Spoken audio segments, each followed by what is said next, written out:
Welcome to exam विवेचना।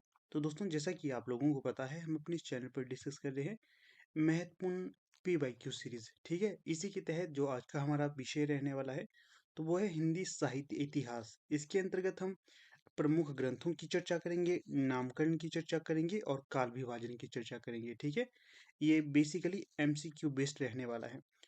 इसमें वो प्रश्न संकलित किए गए हैं जो पहले किसी न किसी परीक्षा में पूछे गए हैं, इसलिए आगामी परीक्षा हेतु काफी महत्वपूर्ण ये होंगे।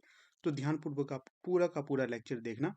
जो तथ्य आपको नहीं आते हैं तो उन्हें अपनी कॉपी पे अवश्य नोट कर देना। ठीक है, तो चलिए शुरू करते हैं आज का लेक्चर। हाँ, अगर अच्छा लगे वीडियो तो इसे लाइक शेयर और चैनल को सब्सक्राइब आपने जरूर करना है। तो चलिए पहला प्रश्न देख लेते हैं। तो पहला प्रश्न यहाँ पर क्या पूछा गया है, तो देखिए पहला प्रश्न पूछा गया है, इतिवृत्त और आलोचना का समवेत रूप होने से वह इतिहास आज भी प्रकाश स्तंभ बना हुआ है। इस कथन में जिस इतिहास की ओर संकेत किया गया है उसके लेखक हैं। ये जो किस इतिहास ग्रंथ की चर्चा यहाँ पर की गई है तो वो तो ठीक है, उसके बाद इसके लेखक कौन है उसके बारे में भी बताना है। तो यहाँ पर जो सही विकल्प हो जाएगा तो वो हो जाएगा विकल्प ए, आचार्य रामचंद्र शुक्ल के हिंदी साहित्य के इतिहास के बारे में यहाँ पर चर्चा की गई है।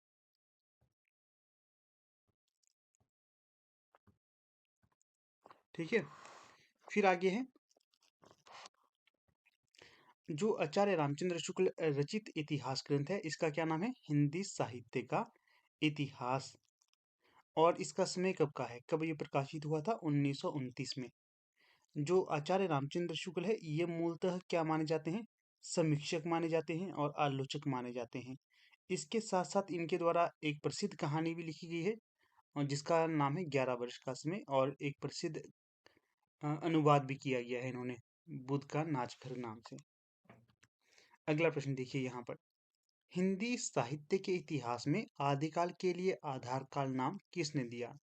आपको पता ही होगा कि जो हिंदी साहित्य का इतिहास है ये मुख्यतः 4 भागों में बंटा हुआ है, जिसके अंतर्गत आदिकाल भी एक भाग है। पहला है आदिकाल, दूसरा भक्ति काल, तीसरा रीतिकाल और चौथा आधुनिक काल। जो आदिकाल है इसे अलग अलग विद्वानों के द्वारा अलग अलग नाम दिए गए थे। इसी के अंतर्गत ये पूछा गया है कि जो आदिकाल को आधार काल नाम किसके द्वारा दिया गया है ये बताना है। तो विकल्प में है यहाँ डॉक्टर रमाशंकर शुक्ल रसाल, डॉक्टर श्याम सुंदर दास, चंद्रधर शर्मा गुलेरी या डॉक्टर मोहन अवस्थी। तो यहाँ जो सही विकल्प हो जाएगा तो वो हो जाएगा विकल्प डी, अर्थात डॉक्टर मोहन अवस्थी के द्वारा ये नामकरण किया गया है। हिंदी साहित्य के इतिहास के लिए आधार काल नाम दिया गया था डॉक्टर मोहन अवस्थी ने। आदिकाल को आधार काल नाम सुमन राजे के द्वारा भी दिया गया है, ये भी आप याद रखिए। एक तो होगी डॉक्टर मोहन अवस्थी, दूसरे होंगे सुमन राजे, इन दोनों के द्वारा आदिकाल को आधार काल नाम दिया है। फिर यहाँ पर आगे हम देखेंगे यहाँ पर कि जो आदिकाल का नामकरण है इसके विषय में अन्य क्या क्या मत हैं, जैसे जॉर्ज ग्रियर्सन क्या कहते हैं, मिश्र बंधु क्या कहते हैं, आचार्य रामचंद्र शुक्ल क्या कहते हैं, ये सारे हम देख लेते हैं। जितने भी यहाँ पर तथ्य आपको बताऊंगा ना, ये सारे के सारे मोस्ट इंपॉर्टेंट है, इन्हें अपनी कॉपी पे आप अवश्य नोट करना। एक एक यहाँ से प्रश्न का निर्माण करता है तथ्य। ठीक है, तो चलिए, अगर आपसे पूछा जाएगा कि जो चारण काल नाम है ये आदिकाल को किसने दिया, जॉर्ज ग्रियर्सन ने। आरंभिक काल ये आदिकाल को नाम किसने दिया, मिश्र बंधुओं के द्वारा। बीज वपन काल ये नाम किसने दिया, आचार्य महावीर प्रसाद द्विवेदी के द्वारा। वीर गाथा काल नाम किसने दिया, आचार्य रामचंद्र शुक्ल के द्वारा। ये तो मोस्ट इंपॉर्टेंट है, ये तो आपको पता ही होना चाहिए। सिद्ध सामंत काल नाम ये किसके द्वारा दिया गया, पंडित राहुल सांकृत्यायन के द्वारा दिया गया था, ये भी मोस्ट इंपॉर्टेंट है। फिर है वीरकाल, जो वीरकाल नाम दिया ये दिया आचार्य विश्वनाथ प्रसाद मिश्र के द्वारा। जो वीर गाथा काल रामचंद्र शुक्ल होगा, और जो वीर काल है ये डॉक्टर या आचार्य विश्वनाथ प्रसाद मिश्र जी द्वारा होगा। फिर संधि एवं चारण काल ये नाम किसके द्वारा दिया गया था, तो ये डॉक्टर रामकुमार वर्मा के द्वारा दिया गया था, ये भी मोस्ट इंपॉर्टेंट है। आदिकाल को आदिकाल नाम किसके द्वारा दिया गया, तो ये आचार्य हजारी प्रसाद द्विवेदी के द्वारा दिया गया था, इसको भी आपने नोट करना है। आधार काल हो गए सुमन राजे और मोहन अवस्थी, इन दोनों के द्वारा। जयकाल किसके द्वारा नाम दिया गया है? रमाशंकर शुक्ल रसाल के द्वारा ये नाम दिया। तो इस तरह के फैक्ट आप याद रखिएगा। अगला देखिए, यहाँ पर प्रश्न है 3। रामचंद्र शुक्ल का साहित्य इतिहास ग्रंथ हिंदी साहित्य का इतिहास नागरी प्रचारणी सभा से प्रकाशित हिंदी शब्द सागर की भूमिका में किस शीर्षक से लिखा गया था? तो यहाँ पर देखिए, पहले तो ध्यान रखना है कि जो आचार्य रामचंद्र शुक्ल द्वारा रचित साहित्य इतिहास ग्रंथ है हिंदी साहित्य का इतिहास, ये नागरिक प्रचारणी सभा के द्वारा प्रकाशित किया गया था हिंदी शब्द सागर की भूमिका के रूप में। पर वहां पर किस शीर्षक से किया था ये यहाँ पर बताना है। तो 4 विकल्प यहाँ पर आपके समक्ष दिए गए हैं, इनमें जो सही होगा तो उसका हमने चयन करना है। तो विकल्प देखिए क्या है? हिंदी साहित्य की भूमिका, हिंदी साहित्य की परंपरा, हिंदी साहित्य का अतीत या हिंदी साहित्य का विकास। तो यहाँ जो सही विकल्प हो जाएगा तो वो होगा विकल्प डी, हिंदी साहित्य का विकास। आचार्य रामचंद्र शुक्ल का साहित्य इतिहास ग्रंथ हिंदी साहित्य का इतिहास नागरिक प्रचारणी सभा से प्रकाशित हिंदी शब्द सागर की भूमिका के रूप में हिंदी साहित्य का विकास शीर्षक से सन 1929 में प्रकाशित हुआ था। Most most most important fact है ये। हिंदी साहित्य की भूमिका ये किसकी रचना होगी? तो ये होगी आचार्य हजारी प्रसाद द्विवेदी की। 1940 इसका समय है, याद रखना आपने। हिंदी साहित्य का अतीत ये 2 भागों में है और इसके रचनाकार होंगे आचार्य विश्वनाथ प्रसाद मिश्र। फिर अगला प्रश्न देखिए, प्रश्न संख्या 4। इसमें क्या पूछा गया है? A dictionary of English and Hindustani के लेखक कौन होंगे? रचना देखिए, a dictionary of English and Hindustani के लेखक। तो विकल्प में है George Grierson, William Growse, John Gilchrist या फ्रेडरिक पिनकार्ड। तो यहाँ जो सही विकल्प हो जाएगा तो वो होगा विकल्प C, John Gilchrist. A dictionary of English and Hindustani के लेखक होंगे John Gilchrist. John Borthwick Gilchrist को सन 1800 ईस्वी में फोर्ट विलियम कॉलेज के हिंदुस्तानी विभाग के अध्यक्ष के रूप में नियुक्त किया गया था। यहाँ से याद रखिए, जो जॉन गिलक्राइस्ट है इनका पूरा नाम क्या है? John Borthwick Gilchrist. ये होगा मोस्ट इंपॉर्टेंट तथ्य। फिर ये पूछा जाएगा कब इन्होंने फोर्ट विलियम कॉलेज की स्थापना की, या ये पूछा जा सकता है कि फोर्ट विलियम कॉलेज की स्थापना किसने की थी? जॉन बार्थविक गिलक्राइस्ट के द्वारा फोर्ट विलियम कॉलेज की स्थापना की गई थी। कब की गई थी? 1800 ईस्वी में।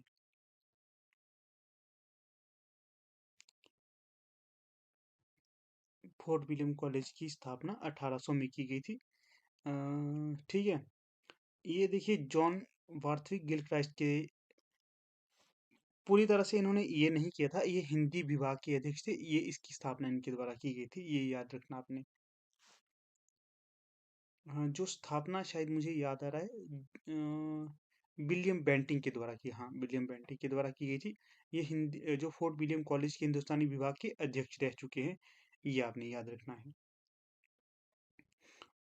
अ dictionary of English and Hindustani 1787, Hindustani grammar 1796 इनकी प्रमुख कृतियां होंगी। ये भी आपको एक्स्ट्रा फैक्ट याद रखने हैं। प्रश्न संख्या 5। निम्न में से कौन सी रचना मिश्र बंधुओं द्वारा रचित नहीं है? बूंदी बारिश, भारतीय विनय, पुष्पांजलि, पृथ्वी कल्प। ध्यान से देखिए प्रश्न को। कौन सी रचना मिश्र बंधुओं द्वारा रचित नहीं है वो बतानी है। तो 4 विकल्प यहाँ पर दिए गए हैं। तो देखिए, सही विकल्प हो जाएगा विकल्प डी, पृथ्वी कल्प। जो पृथ्वी कल्प है ये मिश्र बंधुओं द्वारा रचित नहीं है। पृथ्वी कल्प के अगर रचनाकार पूछे जाएंगे तो ये हो जाएंगे गिरिजा कुमार माथुर। कौन? गिरिजा कुमार माथुर। मंजीर, नाश और निर्माण, धूप के धान, शीला, पंख चमकीले आदि ये गिरिजा कुमार माथुर की अन्य काव्य कृतियां हैं। जो गिरिजा कुमार माथुर हैं ये तार सप्तक जो पहली बार आया था 1943, इसके प्रमुख कवि भी थे। भारत विनय, बूंदी बारिश, पुष्पांजलि, नेत्रोन्मिलन आदि मिश्र बंधुओं की प्रमुख रचनाएं हैं। जो भारत विनय है ये पद्य में है। बूंदी बारिश ये गद्य में है। पुष्पांजलि ये गद्य पद्य में लेख संग्रह है। ये सारी रचनाएं मिश्र बंधुओं की होंगी। हिंदी साहित्य के इतिहास और समालोचना की दृष्टि से इनकी रचना, किनकी रचना? मिश्र बंधुओं की रचना है। हिंदी नवरत्न और मिश्र बंधु विनोद महत्वपूर्ण है। मिश्र बंधु विनोद 4 भागों में विभाजित है। कितने भागों में? 4 भागों में विभाजित है। इसमें कितने कवियों को संकलित किया गया था? लगभग 5000 कवियों को यहाँ पर सम्मिलित किया गया है। फिर प्रश्न है 6। इसमें पूछा गया है एशियाटिक सोसाइटी ऑफ बंगाल की पत्रिका के विशेषांक के रूप में निकलने वाला हिंदी साहित्य का इतिहास कौन सा है? तो 4 विकल्प यहाँ पर दिए गए हैं। The modern vernacular literature of Hindustan, the sketch of Hindi literature, a history of Hindi literature, Hindi साहित्य का इतिहास। तो कौन सा यहाँ पर सही विकल्प होगा? तो जो विकल्प ए है,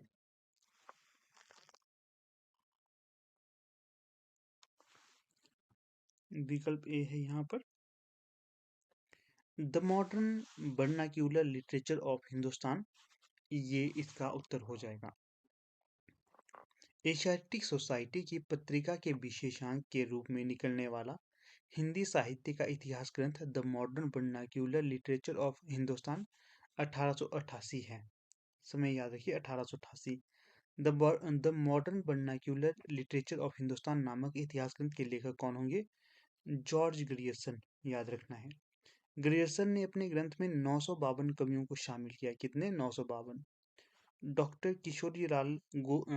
किशोरी लाल गुप्त ने the modern vernacular literature of Hindustan का हिंदी साहित्य का प्रथम इतिहास शीर्षक से हिंदी में अनुवाद किया। किस शीर्षक से किया था? हिंदी साहित्य का प्रथम इतिहास। किसने? किशोरी लाल गुप्त जी के द्वारा। कब? 1957 में। ये एक्स्ट्रा फैक्ट भी आपको पता होनी चाहिए।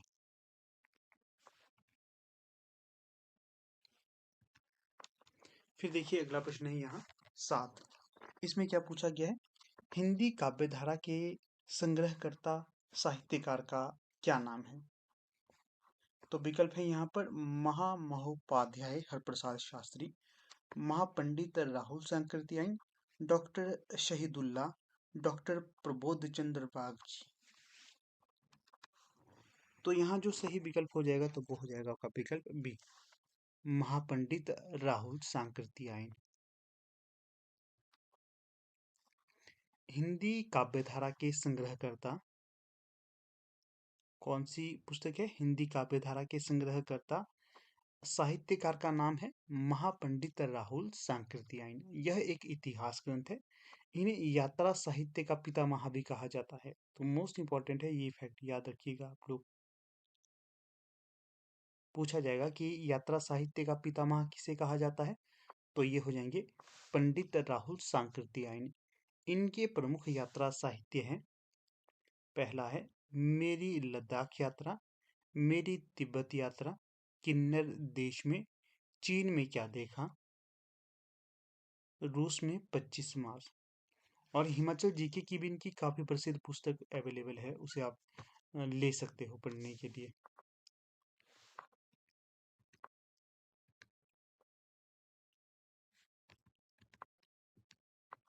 हाँ, अगला प्रश्न देखिए 8। इनमें से किसने अपने हिंदी साहित्य इतिहास में आदिकाल को संधिकाल तथा चारणकाल नाम से उल्लेखित किया है? ये मैंने देखिए पिछले जो पहला प्रश्न आया था, पहला या दूसरा, वहां पर ही बता दिया था। तो 4 विकल्प दिए गए हैं। तो जो यहाँ पर सही विकल्प होगा उसका आप चयन कर सकते हो। तो सही विकल्प होगा विकल्प सी।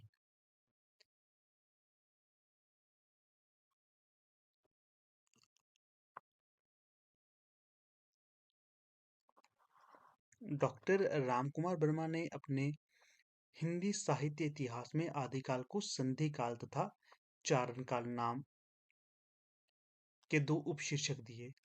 डॉक्टर रामकुमार वर्मा को आधुनिक हिंदी एकांकी का जन्मदाता भी माना जाता है। तो ये फैक्ट भी मोस्ट इंपॉर्टेंट है, ठीक है, इसका भी आपने ध्यान रखना है। किसे आधुनिक हिंदी एकांकी का जन्मदाता माना जाता है तो डॉक्टर राम कुमार वर्मा को। निम्नलिखित लेखकों और उनके द्वारा आदिकाल का नामकरण किया गया है, जो हमने पीछे भी देखा है। ठीक है, इसे हम रिपीट नहीं करेंगे। अगला है, हिंदी साहित्य का वैज्ञानिक इतिहास के लेखक कौन होंगे? तो विकल्प में है नामवर सिंह, राम स्वरूप चतुर्वेदी, राम कुमार वर्मा, गणपति चंद्रगुप्त। तो यहाँ पर जो सही विकल्प होगा तो वो हो जाएगा आपका विकल्प डी। जो वैज्ञानिक इतिहास लिखा गया था तो ये लिखा गया था डॉक्टर गणपति चंद्रगुप्त द्वारा। थोड़ी सी व्याख्या यहाँ पर दी गई है, इसे देख लेते हैं हम। तो जो हिंदी साहित्य का वैज्ञानिक इतिहास है ये दो भागों में बंटा हुआ है। और कब आया था ये? 1965 में। इसके लेखक कौन होंगे? गणपति चंद्रगुप्त। डॉक्टर राम स्वरूप चतुर्वेदी ने हिंदी साहित्य और संवेदना का विकास हिंदी साहित्य और संवेदना का विकास 1986 नामक इतिहास ग्रंथ लिखा है। फिर डॉक्टर राम कुमार वर्मा ने हिंदी साहित्य का आलोचनात्मक इतिहास लिखा है। कब ये लिखा गया? 1938 में। और डॉक्टर नामवर सिंह ने आधुनिक साहित्य की प्रवृत्तियां, दूसरी परंपरा की खोज, आलोचक के मुख से जैसी महत्वपूर्ण आलोचनात्मक पुस्तकें लिखी हैं। ये भी आप ध्यान रखिएगा, ये भी आपसे पूछी जा सकती हैं। अगला है, जॉर्ज ग्रेसन के द्वारा रचित पुस्तक का नाम है the modern vernacular literature of Hindustan. Most important, 1888 इसका समय है। और इस पुस्तक को सच्चे अर्थों में हिंदी साहित्य का पहला इतिहास ग्रंथ माना जाता है। तो ये करिए आप नोट, इंपॉर्टेंट फैक्ट है। अगला प्रश्न देखिए 10, हिंदी साहित्य का बृहद इतिहास, इस इतिहास ग्रंथ का प्रकाशन किया था। कहाँ से प्रकाशित किया गया था इसे? क्या भारतीय भाषा परिषद कलकत्ता ने किया था, राष्ट्रभाषा प्रचार समिति वर्धा ने, हिंदुस्तानी एकेडमी इलाहाबाद ने, या फिर नागरिक प्रचारणी सभा काशी ने? तो यहाँ जो सही विकल्प हो जाएगा तो वो हो जाएगा विकल्प डी, नागरिक प्रचारणी सभा काशी ने। हिंदी साहित्य का बृहद इतिहास ग्रंथ का प्रकाशन नागरिक प्रचारणी सभा काशी ने किया था। नागरिक प्रचारणी सभा हिंदी साहित्य का बृहद इतिहास का प्रकाशन 16 खंडों में कर चुके हैं। कितने? 16 खंडों में।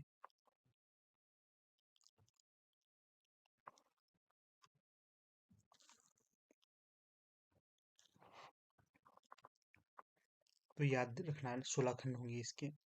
हिंदी साहित्य के इतिहास लेखन का सबसे पहला प्रयास फ्रेंच विद्वान गार्सद तासी ने किया। इनकी पुस्तक का नाम है इस्तवार द ला लिटरेचर एंदुए एंदोस्तानी। जॉर्ज ग्रियर्सन कृत द मॉडर्न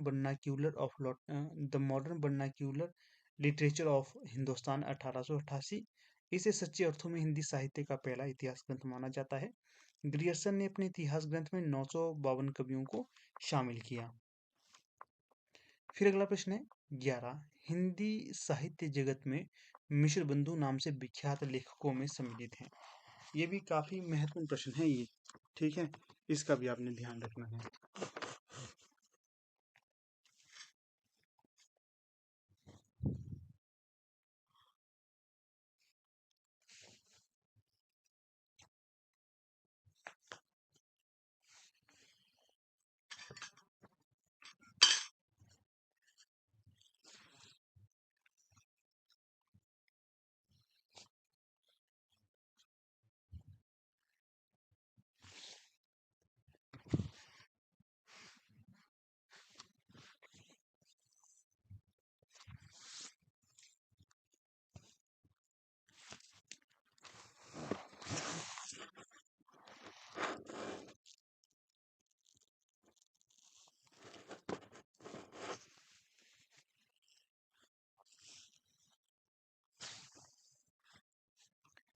तो यहाँ देखिए 4 विकल्प दिए गए हैं, जैसे कि गणेश बिहारी मिश्र, श्याम बिहारी मिश्र या कृष्ण बिहारी मिश्र। फिर है श्याम बिहारी मिश्र, सुखदेव बिहारी या फिर राम बिहारी मिश्र। सुखदेव बिहारी, कृष्ण बिहारी, गणेश बिहारी इनमें जो सही होगा तो वो कौन सा है, तो वो होगा आपका विकल्प डी। गणेश बिहारी, श्याम बिहारी और सुखदेव बिहारी मिश्र, ये क्रम रहेगा। ठीक ठीक है। कृष्ण बिहारी मिश्र नहीं है इसमें। गणेश बिहारी मिश्र होंगे, श्याम बिहारी मिश्र होंगे, सुखदेव बिहारी मिश्र होंगे। यहाँ से राम बिहारी ये भी कट गया, सुखदेव बिहारी, कृष्ण बिहारी, यहाँ से ये कट गया। तो इस प्रकार से आप याद रख सकते हो, विकल्प डी यहाँ पर सही हो जाएगा। थोड़े से अलग फैक्ट यहाँ पर आपको बता देता हूँ।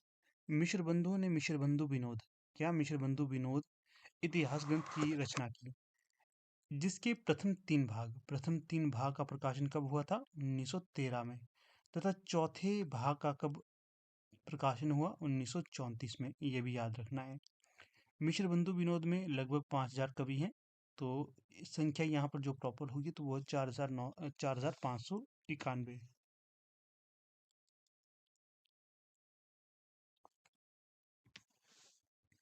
अगला है, मिश्र बंधुओं ने रीतिकाल को क्या नाम दिया, श्रृंगार काल, अलंकृत काल, कला काल या रसाल काल। तो मिश्र बंधुओं के द्वारा जो नाम दिया गया था तो वो है अलंकृत काल। मिश्र बंधुओं ने रीतिकाल को अलंकृत काल नाम दिया। आचार्य रामचंद्र शुक्ल ने रीति ग्रंथों की प्रचुरता के कारण इसे रीतिकाल नाम दिया था। क्यों दिया था, क्योंकि इसमें रीति ग्रंथों की प्रचुरता थी। विश्वनाथ प्रसाद मिश्र ने क्या नाम दिया, श्रृंगार काल। रमाशंकर शुक्ल रसाल ने कला काल नाम दिया। सामान्यतः 17वीं शताब्दी के मध्य से लेकर 19वीं शताब्दी के मध्य तक रीतिकाल की अवधि स्वीकार की जाती है। अगला है 13। इसमें क्या पूछा गया है, हिंदी साहित्य के आदिकाल को सिद्ध सामंत युग नाम दिया।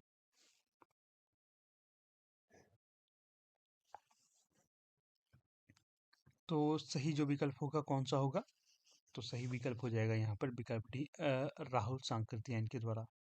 ज़्यादा एक्सप्लेन नहीं करूंगा क्योंकि रिपीटेड प्रश्न है ये। अगला देखिए, हिंदी साहित्य और संवेदना का विकास किसकी रचना है ये। विकल्प में है डॉक्टर राम स्वरूप चतुर्वेदी, डॉक्टर श्याम सुंदर दास, डॉक्टर नगेंद्र या फिर डॉक्टर राम बिलास शर्मा। तो यहाँ जो सही विकल्प हो जाएगा तो वो हो जाएगा विकल्प ए। जो ये पुस्तक है यह डॉक्टर राम स्वरूप चतुर्वेदी के द्वारा रचित है। फिर अगर ये पूछा जाए कि इसका समय कब का है, 1986 का इसका समय होगा। अगली पुस्तक है हिंदी साहित्य के इतिहास की समस्याएं, 1987 में आई थी, डॉक्टर रामविलास शर्मा रचित। दूसरी पुस्तक है हिंदी भाषा का विकास 1924, डॉक्टर श्याम सुंदर दास जी द्वारा रचित। फिर देखिए, हिंदी साहित्य का इतिहास 1973 संपादित की गई थी डॉक्टर नगेंद्र द्वारा। याद रखना है, संपादित की गई थी, लिखी नहीं गई थी। फिर है हिंदी साहित्य का इतिहास दर्शन, डॉक्टर नलिन विलोचन शर्मा रचित है। हिंदी साहित्य का विवेचनात्मक इतिहास, समय 1930 होगा और रचनाकार होंगे सूर्यकांत शास्त्री। हिंदी साहित्य का इतिहास, ये आधुनिक हिंदी साहित्य का इतिहास 1934 कृष्ण शंकर शुक्ल द्वारा रचित है। Modern Hindi literature 1939 doctor Indranath Madan द्वारा रचित है ये। फिर है हिंदी साहित्य का दूसरा इतिहास 1996 डॉक्टर बच्चन सिंह द्वारा रचित है, और ये काफ़ी महत्वपूर्ण पुस्तक है। याद रखना आपने, ये पूछी जाती है किसकी है, हिंदी साहित्य का दूसरा इतिहास डॉक्टर बच्चन सिंह द्वारा रचित। राजस्थानी भाषा और साहित्य डॉक्टर मोतीलाल मनेरिया द्वारा रचित है। हिंदी साहित्य का वैज्ञानिक इतिहास 1965 ईस्वी का समय है और डॉक्टर गणपति चंद्रगुप्त द्वारा रचित है। हिंदी साहित्य का आधा इतिहास, मोस्ट इम्पॉर्टेंट, 2003 में रचित है और सुमन राजे द्वारा। हिंदी साहित्य का मौखिक इतिहास मोस्ट इम्पॉर्टेंट है, ये भी नीलाभ द्वारा रचित है ये। तो ये जो भी एक्स्ट्रा फैक्ट बता रहा हूँ ना, तो अभी आपको इनका महत्व नहीं पता चल रहा होगा, परंतु जब परीक्षा आएगी उसमें आप इसके महत्व को जान पाएंगे। अगला है, नागरी प्रचारणी सभा द्वारा प्रकाशित हिंदी साहित्य का बृहद इतिहास के प्रथम भाग का शीर्षक है। विकल्प में है हिंदी भाषा का विकास, हिंदी साहित्य का उद्भव और विकास, हिंदी साहित्य का अभ्युत्थान या हिंदी साहित्य की पीठिका। तो यहाँ जो सही विकल्प हो जाएगा तो वो हो जाएगा विकल्प डी, हिंदी साहित्य की पीठिका। नागरी प्रचारणी सभा द्वारा प्रकाशित, किसके द्वारा प्रकाशित? नागरी प्रचारणी सभा द्वारा प्रकाशित हिंदी साहित्य का बृहद इतिहास, ये 16 भागों में, पहले तो ध्यान रखना है। प्रथम भाग का शीर्षक है इसमें हिंदी साहित्य की पीठिका। नागरी प्रचारणी सभा वाराणसी द्वारा प्रकाशन क्षेत्र में पूर्ण की गई 3 सबसे बड़ी परियोजनाओं में से हिंदी शब्द सागर और हिंदी विश्वकोश के साथ हिंदी साहित्य का बृहद इतिहास है। ये 3 इसके महान प्रयोग हैं। एक हो गया हिंदी शब्द सागर, दूसरा हिंदी विश्वकोश, तीसरा हिंदी साहित्य का बृहद इतिहास, जिसे सभा ने 1953 ईस्वी में स्वीकार किया। इसके प्रारंभिक और अंतिम दो खंड, पहला, दूसरा, 15वां और 16वां, साहित्य इतिहास से संबंधित विषयों पर केंद्रित है। इस एवं बीच के कुल 12 खंड तीसरे और 14वें में प्रत्यक्षतः हिंदी साहित्य का इतिहास निबद्ध है। इसके प्रथम भाग का शीर्षक हिंदी साहित्य की पीठिका और द्वितीय भाग का शीर्षक हिंदी भाषा का विकास है। द्वितीय होगा हिंदी भाषा का विकास। अगला है, यहाँ असंगत विकल्प का चयन करना है। तो विकल्प देख लेते हैं, जैसे कि हिंदी साहित्य का दूसरा इतिहास बच्चन सिंह कृत है। हिंदी साहित्य 20वीं शताब्दी बाबू श्याम सुंदर द्वारा रचित है। हिंदी साहित्य का इतिहास लक्ष्मी सागर बार्षणीय रचित है। हिंदी साहित्य का आलोचनात्मक ये राम कुमार वर्मा का इतिहास है।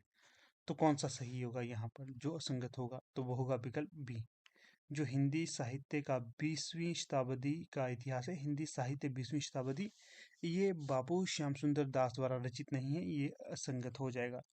ये जो पुस्तक है हिंदी साहित्य 20वीं शताब्दी, समय होगा इसका 1942 और इसके रचनाकार हो जाएंगे नंद दुलारे वाजपेयी।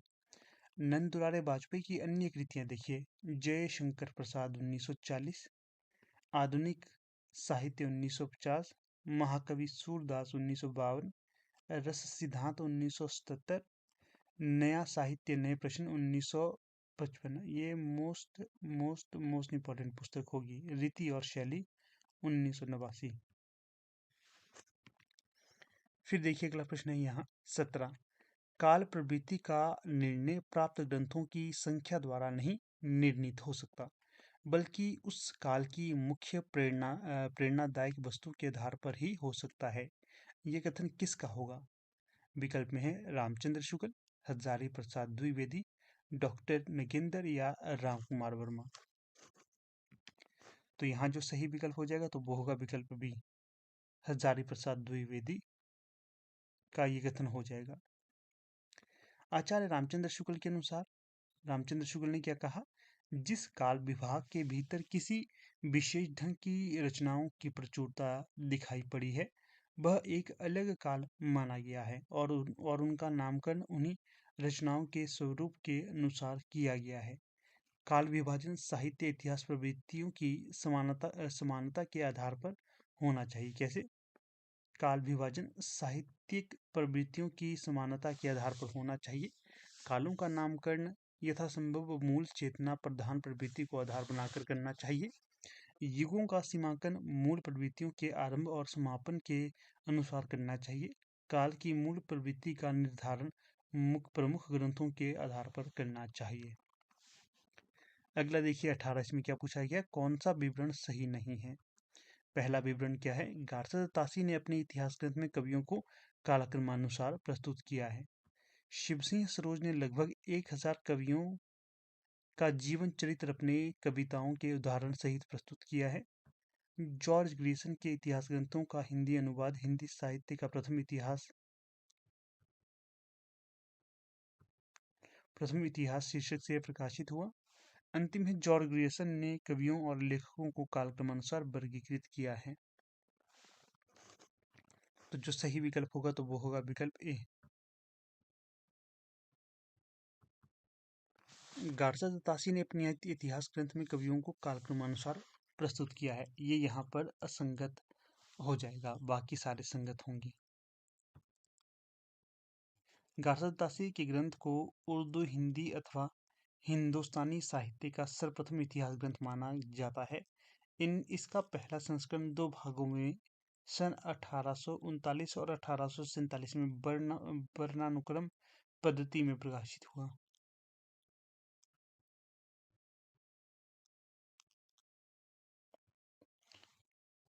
शिवसिंह सेंगर रचित 1883 में प्रकाशित पुस्तक शिवसिंह सरोज, इसमें 838 कवियों का जीवन चरित्र और उनकी कविताओं के उदाहरण दिए गए हैं। अगला है, इतिहास और इतिवृत्तात्मक लेखन सबसे प्रथम मिश्र बंधुओं के विनोद में पाया जाता है। यह उक्ति किसकी होगी? आचार्य रामचंद्र शुक्ल, डॉक्टर राम कुमार वर्मा, आचार्य हजारी प्रसाद द्विवेदी या डॉक्टर नगेंद्र। तो सही विकल्प होगा विकल्प बी, डॉक्टर राम कुमार वर्मा।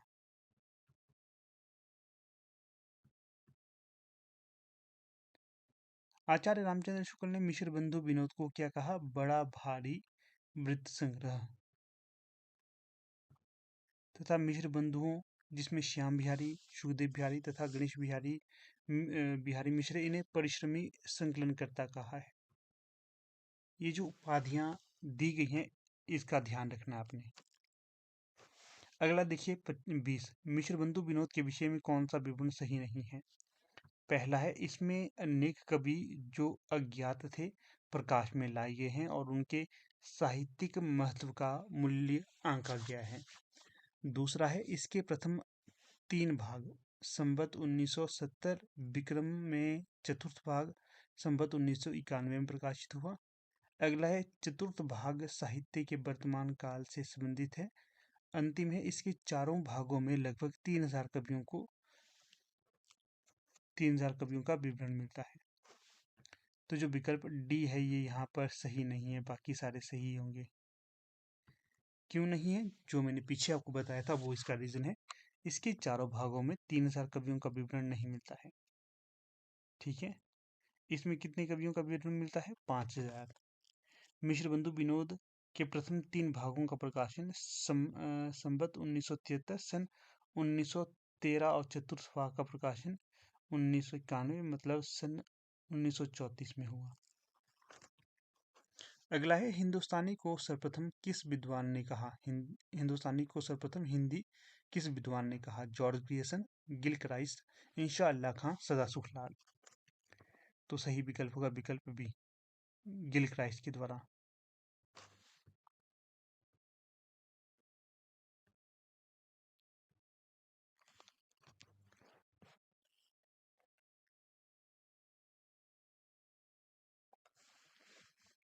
अगला देखिए, हिंदी साहित्य का आलोचनात्मक इतिहास के लेखक कौन होंगे?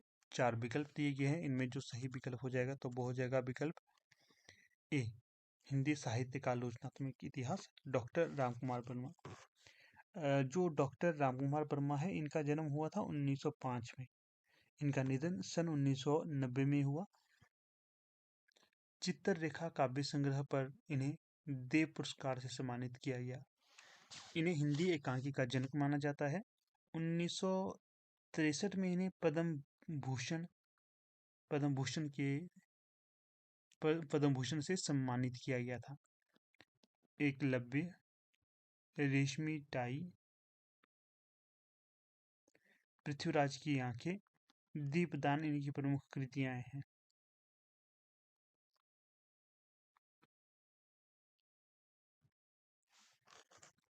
अगला देखिए, मैं इस्लाम के महत्व को भूल नहीं रहा हूं, लेकिन जोर देकर कहना चाहता हूं कि अगर इस्लाम ना आया होता तो भी इस साहित्य का 12 आना वैसा ही होता जैसा आज है। हिंदी के भक्ति आंदोलन के संदर्भ में ये कथन किसका है? विकल्प में है आचार्य रामचंद्र शुक्ल, आचार्य हजारी प्रसाद द्विवेदी, आचार्य राम कुमार बना या डॉक्टर नगेंद्र। तो सही विकल्प हो जाएगा विकल्प बी, आचार्य हजारी प्रसाद द्विवेदी ने अपनी पुस्तक हिंदी साहित्य की भूमिका में हिंदी साहित्य भाषा इतिहास का स्वाभाविक विकास शीर्षक से हिंदी के भक्ति आंदोलन के संदर्भ में कहा गया है। तो यहाँ पर अन्य फैक्ट दिए गए हैं, इन्हें भी आप चेक कर सकते हो। अगला है रीतिकाल को सर्वप्रथम श्रृंगार काल नाम किसने दिया या किसने सुझाया? रामचंद्र शुक्ल, विश्वनाथ प्रसाद मिश्र, हजारी प्रसाद द्विवेदी, राम कुमार वर्मा। तो जो सही विकल्प हो जाएगा तो वो हो जाएगा विकल्प बी, श्रृंगार काल नाम दिया गया था विश्वनाथ प्रसाद मिश्र द्वारा। यहाँ पर देखिए फैक्ट यहाँ पर अलग से दिए गए हैं। जैसे रीतिकाल को रीतिकाव्य किसने कहा? जॉर्ज ग्रियर्सन ने। अलंकृत काल कहा मिश्र बंधुओं ने। और आचार्य रामचंद्र शुक्ल के द्वारा रीतिकाल नाम दिया गया था। कला ये रमाशंकर शुक्ल रसाल का है और श्रृंगार काल विश्वनाथ प्रसाद मिश्र का। अलग से ये तथ्य दिए गए हैं। फिर देखिए गार्सा तासी के इतिहास ग्रंथ इस्तवार द ला लिटरेचर एंडू हिंदुस्तानी का दूसरा संस्करण कब प्रकाशित हुआ था? तो ये हुआ था आपका 1871 में। तो वीडियो को पॉज कर यहाँ पर आप ये एक्स्ट्रा फैक्ट भी पढ़ सकते हो। तो देखिए दोस्तों कुछ इस प्रकार से आज का ही हमारा लेक्चर था। ज़्यादा लंबा तो नहीं किया मैंने, परंतु डेली आपको परीक्षा तक एक एक लेक्चर देता रहूँगा तो काफ़ी फायदेमंद होगा ये, ठीक है। इसको भी अपनी कॉपी पे आपने अवश्य नोट करना है, भविष्य की तैयारी के लिए काफ़ी महत्वपूर्ण होगा ये। बाकी वीडियो को समाप्त करने से पहले आपको बता देता हूँ, join our free WhatsApp Telegram channel and groups, ठीक है। तो फ्री स्टडी मैटर यहाँ पर आपको उपलब्ध होता है। हमारे व्हाट्सएप और टेलीग्राम जो फ्री हैं, ग्रुप्स और चैनल को ज्वाइन कर सकते हैं। ये देखिए कुछ इस प्रकार से इंटरफेस है। एग्ज़ाम विवेचना जो टेलीग्राम चैनल है, इसे ज्वाइन कर सकते हैं। यहाँ पर आपको हर दिन अलग से स्टडी मैटर पढ़ाई के लिए दिया जाता है। यहाँ पर देखिए 1000+ फाइलें आपको सेंड की गई है। ये हमारा एग्ज़ाम विवेचना नाम से व्हाट्सएप चैनल भी है। तो यहाँ पर भी आपको काफ़ी सारी स्टडी मैटर फ्री सेंड की जाती रहती हैं, तो इन्हें भी आप पढ़ सकते हो उसमें रहते, ठीक है। तो मुझे पूर्ण आशा है कि जो भी चीज़ें मैंने आपको अलग से बताई और जो भी डिस्कस की, ये सारी चीज़ें आपको समझ आ गई होंगी। फिर भी कहीं पर दिक्कत है तो आप अलग से व्हाट्सएप कर सकते हो, ठीक है। तो चलिए अब यहाँ पर अपनी वीडियो का समापन कर लेते हैं। आप लोग वीडियो के तक बढ़े, इसका बहुत बहुत धन्यवाद।